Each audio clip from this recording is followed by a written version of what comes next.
Hey everyone, Scott here to discuss Paddington 2, starring Ben Whishaw as the voice of Paddington, and human form Hugh Grant, Hugh Bonneville, Sally Hawkins, and Julie Walters, directed by Paul King. Now, I don't remember seeing too many trailers for this movie. I remember seeing very little of the advertisements. Maybe it's because, I don't know. I'm not sure why they didn't advertise this very much. And I think something had to do with Harvey Weinstein, which I'm not going to talk about because this is a kid's show. So, let's get into this, shall we? Paddington was found as a cub by his Uncle Patuzzo and Aunt Lucy, and those CGI characters are so darn cute that I want to hug them to death. He grows up years later as a little bear being liked by the neighborhood the Browns live in, including the garbage man, or an old veteran, or hey, even to a man who forgets his keys. And I love the returning of the new characters, and the new ones as well.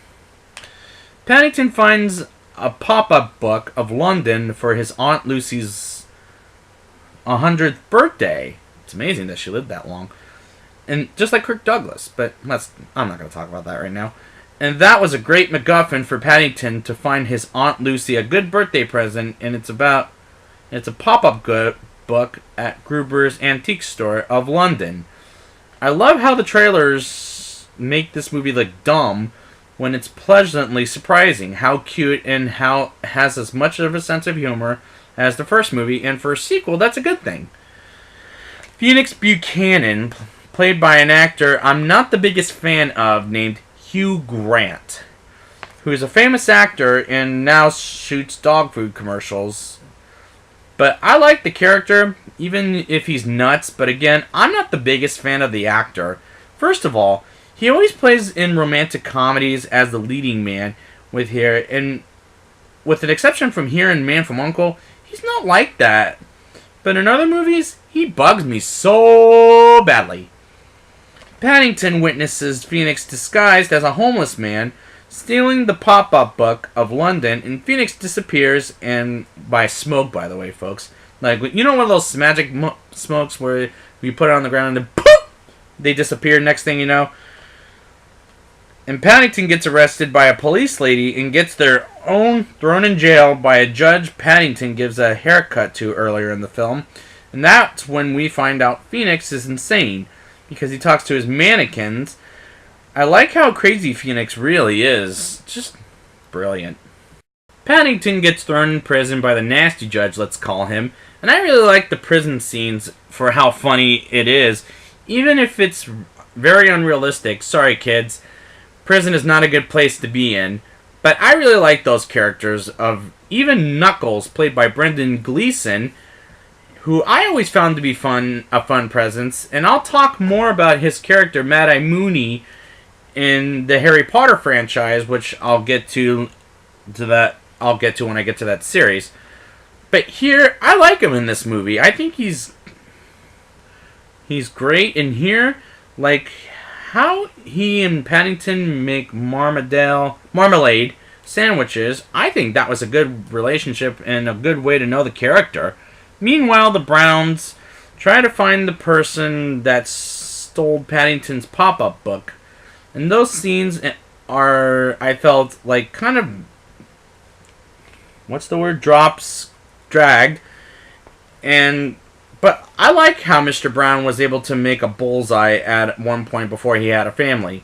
And he still does by the end of it. The actor that looks like Jason Bateman is back to find more beautiful women was funny, but this time might be the only thing you cut out of the movie, just in general. The Browns and Mrs. Bird find Paddington with no good news. Visit Paddington, with no good news about who's the thief, and definitely is this. They still don't know who it is. Did I say that already? Whatever. While the Browns try to get Paddington back, Mrs. Brown is putting Judy's newspapers about the bear who's been arrested, and she asks Feathers the Parrot if he knows who the thief is, and he says, he's right behind you. And suddenly Phoenix shows up out of the blue, and that's when Mrs. Brown finds out Phoenix is the thief. And I, this time, really like the Browns and Mrs. Bird as characters. They're very caring. Paddington, as well as Knuckles and other prisoners, escape, but Paddington believed Knuckles was clearing his name, but unfortunately he lied about it. He just lies to Paddington. And Paddington goes off on his own and calls the Browns when he believes they've forgotten about him, which did make me sad because I love that little bear and his impeccable manners. Paddington, the Browns, and Mrs. Bird go after Phoenix when he goes on a train from Paddington train station, and Paddington gets on the train and gets it from Phoenix to get his grandfather's name cleared, and Paddington gets the book and go on this chase, which I thought was a good time, especially when they show Mr. Brown he can do the splits between trains. I thought that was fun, and I love the way how Knuckles comes back and saves his life, even though he was knocked out after that.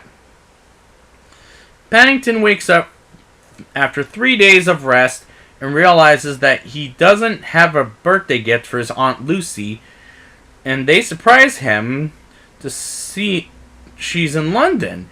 And I thought, what a sweet way to end the movie, in my opinion. During the credits has Phoenix behind bars, and he sings his famous song, which I can't remember the name of it, but it felt very good to have Phoenix behind bars showing it as well. Now it's time for the rating. I'll give this movie a 8.8 out of 10. This is a very sweet way to end a series that I thought looked rather dumb, but it was rather surprising how cute it was. And I like this a little bit better than the first one. Go see it. I recommend it. So I'd like to thank you guys for joining me for Paddington. And before I say goodbye to the series, thanks for watching. I hope you enjoyed it. Be sure to subscribe, watch some more videos, and click the like button. And please leave a positive comment in the bottom. And until next time, hey look, there's a bear.